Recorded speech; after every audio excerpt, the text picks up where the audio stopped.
Assalamualaikum warahmatullahi wabarakatuh. Terima kasih kepada Bapak Muhammad Zainuddin yang telah memberikan waktu pada saya, pada anak-anakku semua kelas 9 MTS NOTBS Kudus yang saya cintai dan saya banggakan. Kita lanjut pada pelajaran prakarya, di mana kemarin kita sudah belajar tentang jenis-jenis produk kerajinan fungsi hias. Nah, untuk sekarang kita akan mempelajari tentang kemasan produk kerajinan fungsi hias. Jadi kemasan ini memang setiap suatu produk kerajinan ini tidak istilahnya harus ada, cuman ini akan lebih penting karena ini akan mempengaruhi dari penjualan produknya dan lain sebagainya. Untuk kemasan sendiri itu apa? Pengertiannya kemasan itu ya wadah ya. Wadah atau pembungkus yang berguna untuk melindungi atau mencegah, meminimalisir terjadinya kerusakan pada suatu barang. Itu pengertian dari kemasan. Nah, kemasan sendiri itu kalau dilihat dari fungsinya, ini ada 4 fungsi utamanya. Yang pertama, menjual produk. Ya, menjual produk. Artinya kemasan sendiri ini akan menambah nilai jual dari produk itu sendiri. Yang kedua adalah melindungi produk. Jadi kalau tadi agar produknya tidak cepat rusak dan lain sebagainya. Kemudian yang ketiga, memudahkan penggunaan produk. Dan yang keempat adalah memperindah penampilan produk. Jadi keempat fungsi ini penting. Penting agar supaya menarik dalam meningkatkan dalam daya jual produk. Itu. Nah, kemasan sebagai pelengkap karya dengan tujuan karya dapat terlihat menarik. Jadi kalau kalian lihat kemasan ya seperti makanan-makanan ringan itu kan, kita lihat kalau di supermarket atau di swalayan itu kemasannya itu sangat bagus dan menarik. Dan harganya itu akan lebih meningkat, menambah daya jualnya itu lebih tinggi. Beda kalau kemasannya hanya dibungkus plastik, ditaleni seperti es ditaleni itu kan paling harganya 1.500. Tapi kalau es sudah di dalam bentuk kemasan di satu wadah cup, nah itu beda lagi harganya, bisa sampai 5.000 dan sebagainya. Ini adalah kemasan kalau dilihat dari fungsinya ya. Nah, sekarang bahan dasar. Bahan dasar kemasan itu apa saja? Wah, ini sangat bervariasi. Bisa berbentuk dari logam, plastik, kayu, kemudian serat alam, kardus, kaca, atau mika.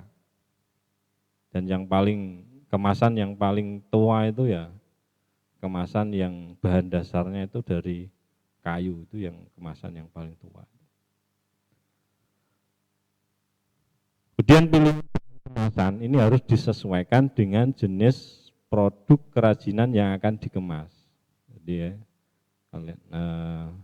dilihat dari jenis produknya seperti apa. Ini harus bahan kemasannya ini harus sesuai. Jangan seperti tidak sesuai. Nah, penting untuk dipahami bahwa karya yang diperuntukkan dijual, kemasan itu harus lebih berguna untuk melindungi keamanan karya dari kerusakan. Nah, itu tadi, jadi awal mulai itu kan tadi pengertian kemasan itu kan salah satu gunanya yang terpenting itu adalah melindungi, meminimalisir agar tidak terjadi kerusakan pada produknya. Nah, beda lagi kalau jika untuk dipamerkan. Nah, kalau dipamerkan itu kemasan lebih berfungsi sebagai penunjang karya utama. Kita lanjut. Nah, ini berbagai pengemasan produk kerajinan. Ini yang pertama adalah ada kemasan kertas. Kemasan kertas itu merupakan kemasan fleksibel.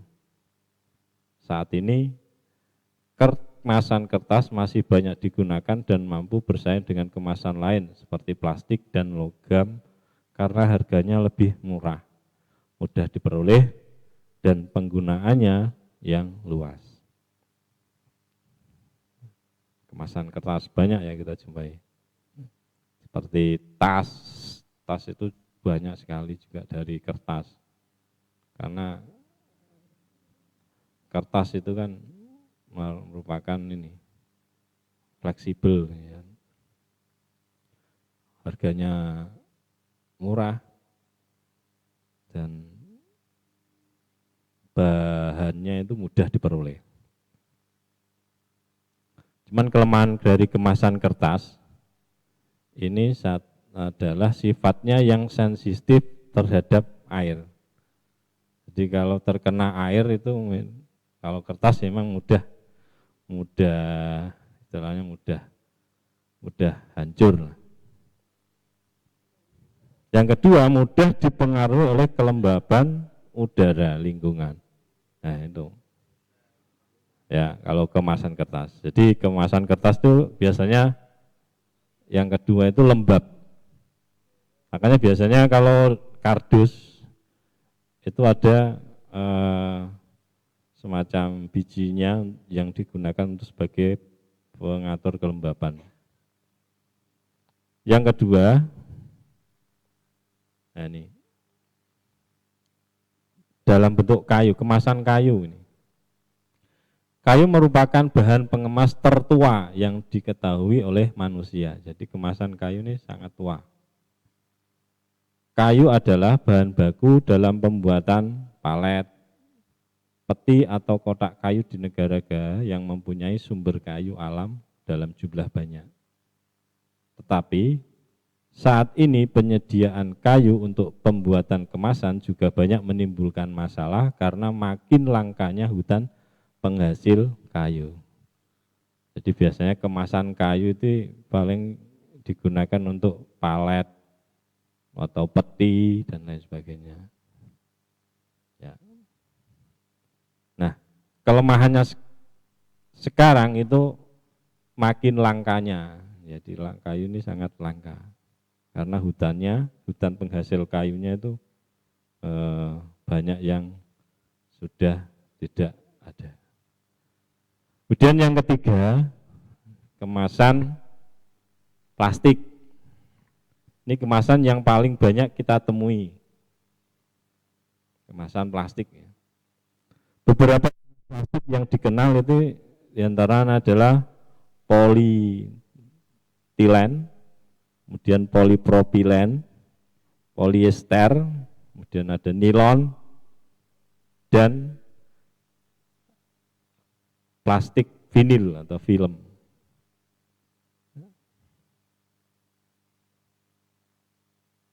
Produk kerajinan menggunakan kemasan plastik jenis akrilik. Nah, gitu. Akrilik adalah nama kristal termoplastik yang jernih dengan nama dagang losi, barek, dan plexiglass. Beberapa sifat akrilik adalah kaku dan transparan, penahan yang baik terhadap oksigen dan cahaya. Titik leburnya rendah. Akrilik banyak digunakan sebagai bahan pelapis untuk bahan keras. Nah, semacam akrilik. Kemudian yang itu yang terakhir ya. Jadi itu yang materi yang bisa saya sampaikan. Untuk lebih jelasnya bisa kalian baca di buku Sekolah Elektronik, itu ada tentang produk kerajinan fungsi hias. Itu dari saya. Kalau mungkin ada yang tanya-tanya silakan, dan untuk tugas dan lain sebagainya nanti.